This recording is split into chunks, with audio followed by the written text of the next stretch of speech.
Alors c'était assez difficile ces derniers jours de passer à côté de l'arrestation d'un milliardaire de la tech, le patron de Telegram, Pavel Durov. Alors vous savez pourtant que d'ordinaire, c'est pas le cas en France uniquement, mais en France c'est bien le cas. Quand vous êtes milliardaire, vos probabilités de finir en prison elles sont quasiment nulles. Elles sont à peu près aussi élevées que celles d'aller manger au Ritz quand vous êtes ouvrier. Donc qu'est-ce qu'on reproche de si grave à Pavel Durov pour que, contrairement à tout ce qui se passe d'ordinaire, tout milliardaire qu'il est, il puisse se retrouver 60 heures en garde à vue, libéré sous caution pour 5 millions d'euros et mis en examen pour des choses graves comme les affaires de pédocriminalité ou de grand banditisme. Bien, ce qu'on lui reproche, c'est tout simplement que Telegram, son application, n'est pas simplement une application de messagerie, c'est aussi un réseau social. Donc ça, c'est peut-être moins connu en France, mais il y a des pays, comme notamment le Brésil ou l'Espagne, où il est très courant de quasiment bloguer sur une plateforme comme Telegram. Donc c'est, contrairement à Signal, c'est pas qu'une messagerie confidentielle, cryptée de bout en bout ou chiffrée, comme vous préférez, c'est aussi un réseau social.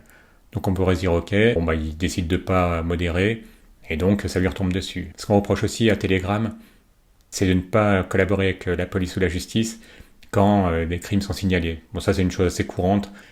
Vous êtes considéré comme irresponsable par la justice jusqu'au moment où il y a des crimes ou des délits qui ont été signalés. Et là, à ce moment-là, vous êtes obligé également de faire quelque chose. Donc ça peut être supprimer du contenu, signaler les auteurs d'un post qui pourrait inciter à des actions violentes ou des choses de cet ordre-là. Mais ce qui paraît étrange dans cette arrestation de Pavel Durov, c'est que il n'y a pas l'air d'avoir de distinction qui est faite entre la partie réseau social, donc à modérer, et la partie messagerie confidentielle, qui elle finalement ne concerne que deux personnes qui établissent leur communication, et donc là ça devient quasiment un problème de vie privée, donc c'est pas quelque chose qui devrait être modéré. L'autre chose qui est inquiétante, et ça fait écho à ce qu'on avait entendu l'hiver dernier, vous vous souvenez après les attentats d'Arras, c'est que le ministre de l'Intérieur, Gérald Darmanin, avait suggéré qu'on installe sur des logiciels de messagerie, tels que Telegram, mais aussi tels que Signal, WhatsApp et tant d'autres, là qu'on installe des backdoors. Or ça, n'importe quel expert en sécurité vous dira que le gros problème des backdoors, c'est que vous n'avez aucune garantie que seuls les gentils, si on peut dire entre guillemets, les utiliseront. Quand vous avez une backdoor, il y a de fortes chances que tôt ou tard, vous ayez des gens malveillants qui vont servir de cette backdoor pour des activités de cybercriminalité. L'autre problème que voit venir depuis un certain temps une association comme la Quadrature du Net, c'est que la mise sous pression qui est en train de se produire sur le patron de Telegram, c'est aussi par ricochet une mise sous pression d'autres applications telles que Signal ou WhatsApp, et puis il y en a beaucoup d'autres. Autrement dit que c'est une façon de mettre encore un peu plus la pression sur les messageries interpersonnelles. Il y a toujours des gens qui pourraient dire, de toute façon moi je m'en fiche, j'ai rien à cacher, donc que mes communications privées ne le soient plus vraiment, ça pose pas de problème. En fait, aussi bien la police que la gendarmerie que les services secrets savent déjà comment récupérer des données dans le contexte de messagerie privée. Une chose toute simple, c'est vrai qu'entre le moment où l'encryption a lieu, entre les deux périphériques, à ce moment-là on peut dire c'est trop tard, vous perdez la possibilité d'espionner. Mais il y a un moment, aussi bien au niveau de l'émetteur que du récepteur, où vous pouvez faire quelque chose, et ce qu'a fait aussi bien la police que la gendarmerie, si vous vous souvenez de l'affaire EncroChat et SkyECC. Et SkyECC, c'est une entreprise qui fournissait non seulement un téléphone, mais en plus l'encryption, et ça de manière légale. Et donc la solution qui a été utilisée par la police, c'est simplement d'écouter directement le clavier quand vous tapez, c'est tout simplement d'utiliser ce qu'on appelle un keylogger. Et un keylogger, c'est quelque chose de très facile à programmer, à installer, c'est peut-être moins facile, mais ensuite, je vais vous montrer la chose, moi qui suis un développeur lambda, en 30 lignes de code, avec des outils comme dans le monde de Python, PyInputKeylogger.controller, vous pouvez écouter toutes les saisies qui sont faites sur un clavier, et ensuite vous utilisez un module tel que FTP-lib, qui vous permet d'envoyer par FTP le résultat de ce que vous avez capturé. Et il y a eu le même cas avec EncroChat. Cette fois-ci, c'était une procédure menée par la gendarmerie. Là, pour 2 000 €, vous pouviez acheter le téléphone plus le chiffrement.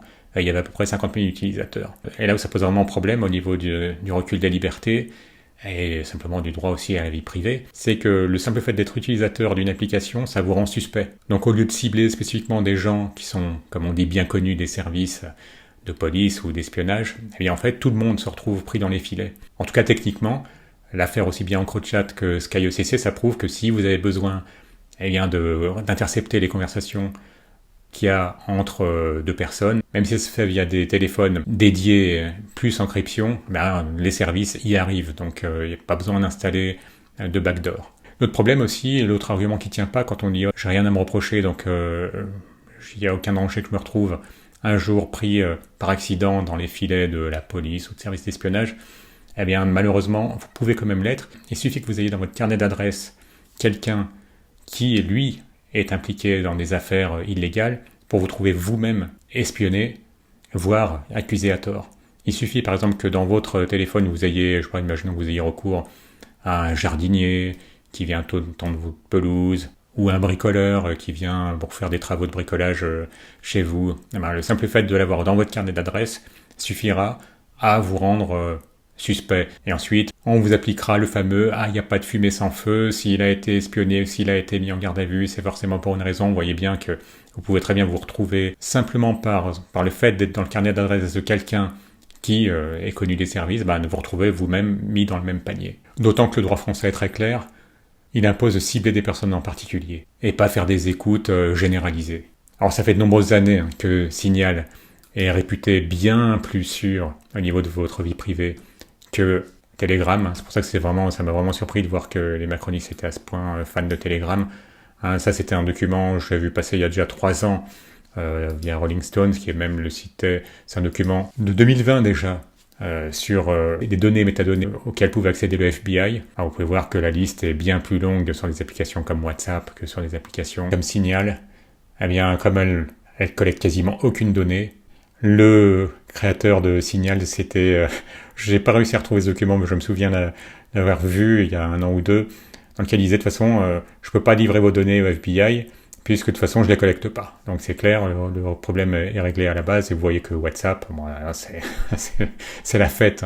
WhatsApp peut envoyer quasiment en temps réel, c'est-à-dire toutes les 15 minutes, des conversations qui ont lieu sur un compte WhatsApp. En gros, si vous voulez continuer à avoir une vie privée, même Signal n'est plus suffisant, puisque Signal va vous demander votre téléphone, et du moment que votre numéro de téléphone est connu, c'est cuit, quasiment, votre confidentialité, votre vie privée. Donc il y a des logiciels qui sont bien mieux faits, tel que celui-ci proposé par la Suisse, c'est Threema. Là, on vous demande rien pour vous inscrire, pas de numéro de téléphone, on n'accède pas à votre carnet d'adresse. Et il y a également Briar Project, qui lui, en plus, ne passe pas par les serveurs centralisés.